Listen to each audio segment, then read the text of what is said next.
The thing is, right, I had such a great time getting to know you in the first half, and in this second half, we're going to take down a little barrier, okay? And I want to share with you a little bit more intimately, all right? Now, the first thing I need to share with you is a problem that I have, okay? This is a problem that I have.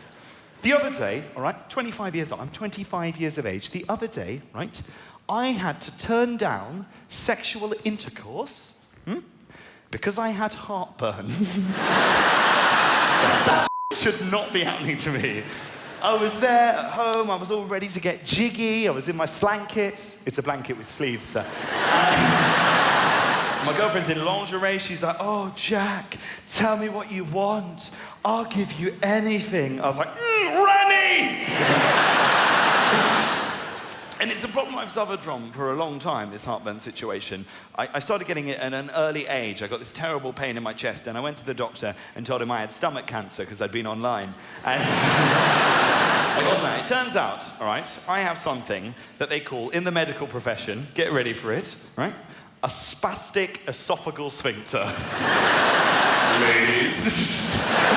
It means I get really bad acid reflux, but I get it especially bad during the sex. Yeah, I don't really know what that gesture was either. I just find it easier to talk about sex in cricketing terms. You just go with me. Yeah. So the other day, I was, at the crease. No, not at the crease. I was, doing the sex.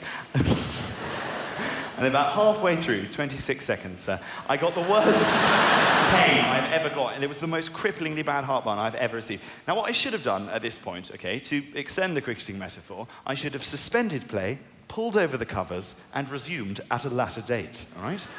But I didn't do this because I was afraid. I didn't want to have to tell my girlfriend in the early stages of a relationship that I had heartburn and that's why we're stopping having sex. That is a pretty embarrassing thing to have to do. I'm really sorry, I'm going to have to suspend this sexual intercourse because I have a spastic esophageal sphincter. It's great, all right? So it's at this point that I made my first fatal error of judgment, all right? I don't know why I thought it was a good idea. I decided I would try and sort out the heartburn situation whilst continuing the sexual intercourse. So I turned my girlfriend over onto her front, sort of shoved her head into the pillow, then over to the bedside table, got hold of my Gaviscon, undid the cap, and began to consume the Gaviscon while still inside the woman that I love, masking each chug with a thrust. I'll grant you, it wasn't a great moment. It was one of those out-of-body experiences where, when like a relative dies and your mum goes, don't worry, Granny will always be looking down on you, and you think, oh, I hope not all the time. It really was one of them. I was like, Dorothy, please, I'm out your f***ing eye! Okay, so no, they're there, right, something to say. And I got the Gaviscon in. This is the major issue, right? Having got it on board, I suddenly realized it didn't work, all right? If anything, it just exacerbated the situation. So now I'm in the most terrible quandary, all right? I don't want to be having sex anymore. I'm in incredible amounts of pain, but I don't want to have to tell my girlfriend that I have heartburn, because that's really embarrassing. The only way we're going to be able to stop having sex without her being offended is if she thinks that I have climaxed. But that is never going to happen because of the pain that I am in.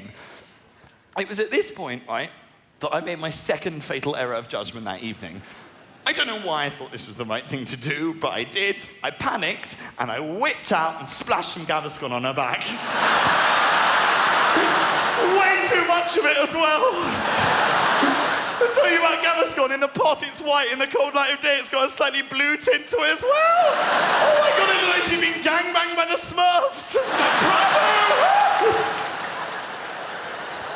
It's because I was, afraid, all right? I was afraid of, not being sexy, because something I've always worried about is not being sexy. I know, it's ridiculous, but I worry about not being sexy.